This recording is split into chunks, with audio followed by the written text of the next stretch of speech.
British Advanced Pain Clinic, Noppimayam Surgery Duram. For appointments 9155 15563.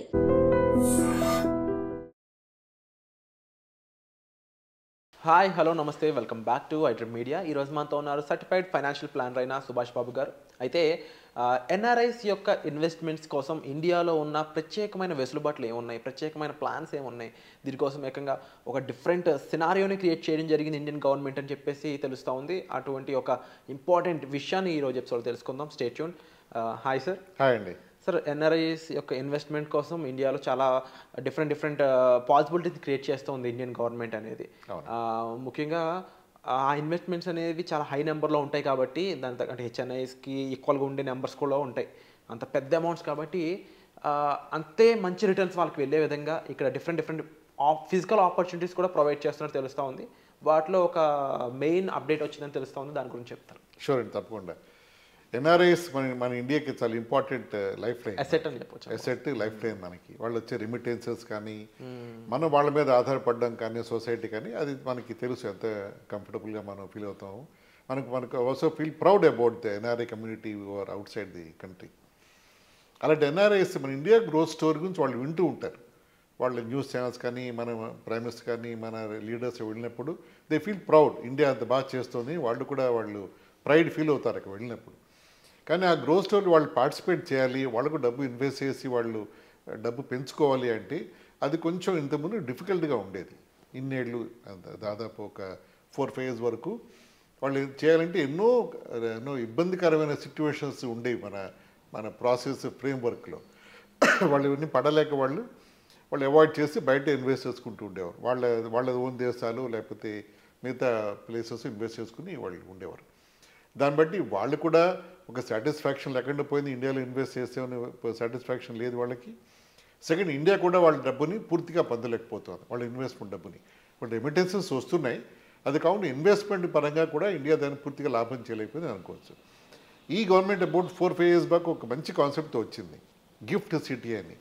Gift అంటే Gujarat international finance tech city అని, gift city. ఇది అహ్మదాబాద్ దగ్గర ఉన్న SEZ అంటే స్పెషల్ ఎకనామిక్ జోన్. మనం చాలాసార్లు వింటూ ఉంటాం, అంటే ఇండియాలో ఉన్న హెచ్ఎన్ఐస్ కానీ లేకపోతే బయట ఎన్ఆర్ఐస్ కానీ మారిషియస్, దుబాయ్, సింగపూర్, యూకే దగ్గర కొన్ని కేమెన్ ఐలాండ్స్ కొన్ని డెస్టినేషన్ SEZ డెస్టినేషన్స్ ఉన్నాయి. అక్కడ ఇన్వెస్ట్ చేస్తారు. ఎందుకంటే అక్కడ ట్యాక్స్ ఎగ్జంప్షన్ ఉంది. అక్కడ పెట్టిన డబ్బుకి క్వశ్చన్స్ ఉండవు. వాళ్ళు ఇన్వెస్ట్ చేయడం సింపుల్గా, పేపర్ వర్క్ తక్కువ, ఈజీగా ఇన్వెస్ట్ చేయడం, ఈజీగా తీసుకుని వెళ్ళిపోవచ్చు అని చాలామంది అక్కడ ఇన్వెస్ట్మెంట్ జరుగుతుంది. Dubai, Singapore, Mauritius and other locations చేస్తున్నారండి. అండ్ దీని ముఖ్య ఉద్దేశం ఏంటి, దీన్ని డిజైన్ ఏ విధంగా చేయడం జరిగింది, ఈ డిజైన్లో భాగంగా ఎటువంటి అంశాలు ఉన్నాయి అసలు ఇన్వెస్ట్మెంట్కి చెప్తారు. ఇది గుజరాత్ దగ్గర, అహ్మదాబాద్ దగ్గర ఉన్న ప్లేస్ గిఫ్ట్ సిటీ అని. అది యాక్చువల్లీ ఇండియాలోనే గుజరాత్ స్టేట్లో ఉన్నా కూడా బయట ఇన్వెస్టర్స్కి, మన ఇన్వెస్టర్స్కి అది ఇండియాలో ఉన్నట్టు లెక్క కాదు యాక్చువల్ చెప్పాలి అంటే. ఎందుకంటే ఇన్ని రోజులు వాళ్ళు ఇన్వెస్ట్ చేయాలి అంటే డాలర్స్లో తెచ్చినప్పుడు రూపీకి కన్వర్ట్ చేయాలి వాళ్ళ ఇన్వెస్ట్మెంట్స్ ఇండియాలో. ఇక్కడ ఇన్వెస్ట్మెంట్ చేయక్కలే వాళ్ళు, బట్ డాలర్స్లో ఇన్వెస్ట్ చేయొచ్చు. వాళ్ళు చేసిన డబ్బుకి ఇండియాలో వాళ్ళు అంటే గిఫ్ట్ సిటీలో ఇన్వెస్ట్మెంట్స్ చేసిన డబ్బుకి గ్రో అయినప్పుడు రిటర్న్ వచ్చినప్పుడు దాని మీద ట్యాక్స్ పడదు. వాళ్ళు పాన్ అక్కర్లేదు, ఆధార్ అక్కర్లేదు, అడ్రస్ ప్రూఫ్ అక్కర్లేదు. వాళ్ళు వచ్చి బ్యాంక్ అకౌంట్ ఓపెన్ చేయడం, గిఫ్ట్ సిటీలో వాళ్ళు అనుకున్న బ్యాంక్లో అకౌంట్ ఓపెన్ చేయడం, డబ్బు ట్రాన్స్ఫర్ చేసే డాలర్స్లో డబ్బు వెనక్కి వెళ్ళిపోతుంది వాళ్ళకి. అది అంటే ఈజియెస్ట్ ఫామ్. దీంతో ఇండియాకి ఏం లాభం అంటే ఆ డబ్బుని మన ఇన్వెస్ట్మెంట్లో మన ఇండియాలో ఉండే హై సెక్టర్స్ ఇన్వెస్ట్ చేసుకుంటాం డబ్బుని మనం. మళ్ళీ రిటర్న్స్ కూడా దాదాపు 20, 30, 40% రిటర్న్స్ మనం చూడడం జరిగింది. వాళ్ళు ప్రపోజ్ చేసే ఇన్వెస్ట్మెంట్ దారుల్లో ఆ కైండ్ ఆఫ్ రిటర్న్స్ మనం వాళ్ళకి ప్రొవైడ్ చేస్తాం. అంటే వాళ్ళు ఫుల్ ఫ్లెడ్జ్డ్గా ఇండియా గ్రోత్ స్టోరీలో వాళ్ళు పార్ట్ అవుతారని మనం ఫీల్ అవ్వచ్చు దాంట్లో. సో ఇది గిఫ్ట్ సిటీ అన్నది చాలా స్లోగా కానీ స్టడీగా మూవ్ అవుతోంది. కొన్ని ఎగ్జాంపుల్స్ చూస్తే మారిషియస్లో ఇంతకుముందు కేసులు విన్నప్పుడైతే మనం ఒక 300 కోట్లు 400 కోట్లు ఇన్వెస్ట్మెంట్ జరిగింది. ఇప్పుడు 1000 కోట్లలో గిఫ్ట్ సిటీ ఇన్వెస్ట్మెంట్ జరుగుతుంది అక్కడ. So therefore it's a great initiative by the government. For investing by the NRIs. And ఇందులో ఏముంటుంది అసలు ఇన్వెస్ట్మెంట్ చేయడానికి? లేదు, ఇప్పుడు మన ఇండియాలో ఇన్వెస్ట్మెంట్ చేసింది, ఇప్పుడు ఇండియాలో వాళ్ళు పిఎంఎస్ లేకపోతే మ్యూచువల్ ఫండ్ ఇన్వెస్ట్ చేస్తారు, ఆ డబ్బు తీసుకెళ్ళి స్టాక్స్ పెడతారు కదా, అదే అవుతుంది ఇక్కడ కూడా.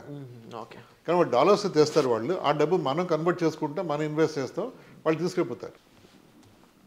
సో ఇక్కడ చాలామందికి డౌట్స్ వస్తాయి, అంటే వాళ్ళు పెట్టిన డబ్బుకి ఎలా ఇన్వెస్ట్మెంట్ జరుగుతుంది అని.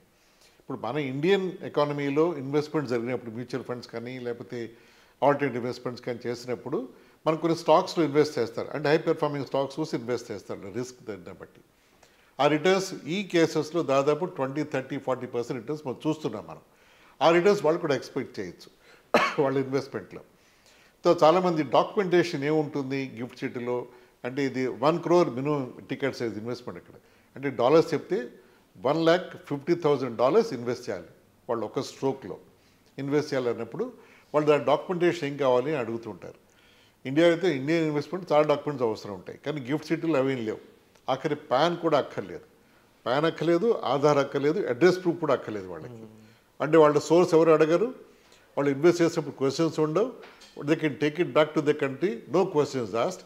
దీంట్లో ముఖ్యమైన అడ్వాంటేజ్ రిపాట్రియేషన్ కాస్ట్, అంటే డాలర్లో తెచ్చి కన్వర్ట్ చేసి మళ్ళీ కన్వర్ట్ చేసి తీసుకెళ్ళడం కాస్ట్ తగ్గిపోతుంది. ఇక్కడ స్టేట్ డాలర్ వస్తే డాలర్ వెళ్ళిపోతుంది. ఇక్కడ అండ్ మనకి ఎటువంటి డాక్యుమెంట్స్ అవసరం ఉంటుందంటారా? ఏముండవంటారా? ఏముండవు, పాన్ కూడా అవసరం లేదు, ఇన్వెస్ట్మెంట్ పాన్ కూడా అవసరం, అది కూడా అవసరం లేదు. అసలు డాక్యుమెంట్ అనేది ఏం అవసరం లేదు, ఏం అవసరం లేదు.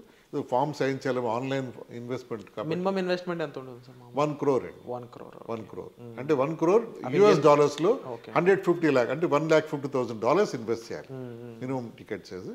అక్కడ చాలామంది అప్పుడే ఫైనాన్షియల్ కంపెనీస్ అక్కడ వాళ్ళ ఆఫీసెస్ ఓపెన్ చేయడం జరిగింది, బ్యాంక్స్ ఆపరేట్ అవుతాయి అక్కడ గిఫ్ట్ సిటీలో. ముఖ్యంగా దీని మీద ట్యాక్స్ పడదు, ఓకే. ఇండియన్ ఇన్కమ్ ట్యాక్స్ పడదు వాళ్ళ ఆ డబ్బు గ్రోత్ మీద. క్వశ్చన్స్ ఉండవు, ఆ డబ్బు ఎలా వచ్చింది, ఎలా పెట్టారు అది తీసి ఏం క్వశ్చన్స్ ఉండవు అక్కడ. అంటే easiest simplest form of investment take and go. ఇవే ఎక్స్పీరియన్స్ వాళ్ళకి బయట దేశాల్లో ఉన్నాయి. సేఫ్ ట్యాక్స్ హ్యావెన్స్ అంటారు వాటిని. మారిషియస్ ఇందాక చెప్పాను మీకు నేను, అక్కడ ఇంతే క్వశ్చన్స్ ఏ ఉండవు. చాలామంది ఇండియన్స్ మారిషియస్ వాటిలో ఇన్వెస్ట్ చేసి ఉన్నారు, అక్కడ క్వశ్చన్స్ ఏ ఉండవు. దే వాళ్ళలో ఇన్వెస్ట్ చేయడం and then they can take it back whenever they want. ఆ కైండ్ ఆఫ్ ఎక్స్పీరియన్స్ మనకు కూడా ఇవ్వాలని చెప్పి మన గవర్నమెంట్ ట్రై చేస్తుంది. ఇది ఇంకా చాలా చాలా పాపులర్ అవ్వాలి నా ఉద్దేశంలో. పాపులర్ చేయడం కోసం డెఫినెట్గా మీ యూట్యూబ్ ఛానల్ కూడా పనికొస్తున్న ఉద్దేశంలో. అండ్ ముఖ్యంగా సార్ ఈ ఇన్వెస్ట్మెంట్స్ ఓన్లీ డొమెస్టిక్ నుంచి మాత్రం చేయలేమంటారా? డొమెస్టిక్ వాళ్ళు చేయడానికి ఉండదండి, ఎన్ఆర్ఐస్కి టార్గెట్ ఇది actually. NRI investors, foreigners including Indians, NRI Indians who are citizens of other country also can invest. అంటే ఇది ప్యూర్లీ ట్యాక్స్ ఎగ్జంప్టెడ్ ఇన్వెస్ట్మెంట్ అనొచ్చు. Correct, tax exempt, no questions asked. And జనరల్గా సార్ ఇన్వెస్ట్మెంట్స్ అనగానే అందులోనూ ఒక government నుంచి జరిగే investments ఏవైనా సరే ప్రాపర్ డాక్యుమెంటేషను, అది వైటా బ్లాకా ఇవన్నీ తెలుసుకొని చేస్తూ ఉంటారు కదా. ఏ రీజన్ మీద ఇది వైట్ అమౌంట్ బ్లాక్ అమౌంట్ తెలియకుండా డైరెక్ట్ అసలు ఎటువంటి డాక్యుమెంటేషన్ లేకుండా చేయించడానికి మెయిన్ రీజన్ ఏమై ఉంటుంది అంటారు? ఎక్కువ ఇన్వెస్ట్మెంట్స్ ఎక్కువ మనీ మనకి డ్రాక్ చేయడానికి అంటారా? ఇది లీగల్ మనీ మాపప్ చేయాలని గవర్నమెంట్ ఉద్దేశం డెఫినెట్గా. అలాగే ఇప్పుడు మిగతా దేశాల్లో నిందాక చెప్పే ట్యాక్స్ హెవెన్స్ అనుకున్నా కదా, మారిషియస్ అని మిగతా దేశాల్లో వాళ్ళు ఎలా చేస్తే అదే మోడల్ మన వాళ్ళు తెచ్చి పెట్టారు అంతే. అంటే అది బాగానే జరుగుతోంది, ప్రపంచ చాలా మంది ఇన్వెస్టర్స్ అక్కడ ఇన్వెస్ట్ చేస్తాం. మన వాళ్ళు ఇండియన్స్ చాలా మంది ఇన్వెస్ట్ చేశారు మారిషియస్ అంటే అలాంటి ట్యాక్స్ హెవెన్స్లో. మనం ఎందుకు పెట్టుకోకూడదు, మన డబ్బు ఎందుకు మనం చేసుకోకూడదు? అంతేకాకుండా ఎంతోమంది ఎన్ఆర్ఐస్ కూడా రిప్రజెంటేటివ్ గవర్నమెంట్, మీరు పెట్టండి మేము పెడతాం, ఇన్వెస్ట్మెంట్ పెడతాం, మాకు ఇండియాలో ఇన్వెస్ట్మెంట్ చేయాలని ఉంది, మాకు మంచి అంటే ట్రాన్స్పరెంట్గా రీజనబుల్గా రిటర్న్స్ వచ్చే ఆప్షన్స్ ఇవ్వండి అని వాళ్ళు గవర్నమెంట్కి అడిగి ఉండొచ్చు, చాలామంది అడిగి ఉండొచ్చు, వందల మంది వేల మంది ఇన్వెస్టర్స్, అది ఎన్ఆర్ఐ పీపుల్. దాన్ని బట్టి మన వాళ్ళు పెట్టారు. ఇప్పుడు ప్రస్తుతం ఎన్ఆర్ఐస్ ఇన్వెస్ట్ చేయాలంటే ఇండియాలో వాళ్ళెవరో ఉండాలి, ఇక్కడ వాళ్ళు కేర్ టేకర్ ఉండాలి, వాళ్ళ మీద నమ్మకం ఉండాలి, అప్పుడు ఏడాదికి ఒకసారి వస్తారు వాళ్ళు. ఎన్ఆర్ఐ అనగా మన మార్కెట్లో వాళ్ళంటే కొంచెం రేట్స్ ఎక్కువ ఇవ్వడం కానీ వాళ్ళకి ఏదో ట్రాన్స్పరెన్సీ లేకపోవడం ఇన్వెస్ట్మెంట్స్లో అన్నీ చూస్తున్నాం మనం. So they feel a bit slightly ఓపెక్గా ఉండొచ్చు వాళ్ళకి బ్యాంక్స్ కానీ ప్రాసెస్ కానీ. ప్రాక్టికల్ ప్రాబ్లమ్స్ పక్కన పెట్టి ఒక easy solution oriented procedure gift city అని చెప్పొచ్చు. Correct, absolutely best. అండ్ ఈ గిఫ్ట్ సిటీ సంబంధించి మరింత ఇన్ఫర్మేషన్ మీరు తెలుసుకోవాలనుకున్నట్లయితే మీరు కామెంట్ సెక్షన్ మెన్షన్ చేయండి మీ డౌట్స్ ఏంటి అనేది. వాటిపై మనం తప్పకుండా ఒక క్లియర్ ఎపిసోడ్ చేయడానికి మాకు పాసిబిలిటీ ఉంటుంది. అండ్ మరీ ముఖ్యంగా అవేర్నెస్ కావాలనుకున్నట్లయితే మీరు డిస్ప్లే అవుతున్న నెంబర్స్ కాల్ చేసి సార్తో డైరెక్ట్గా మాట్లాడవచ్చు. Thank you so much. Thank you అండి, థ్యాంక్ యూ.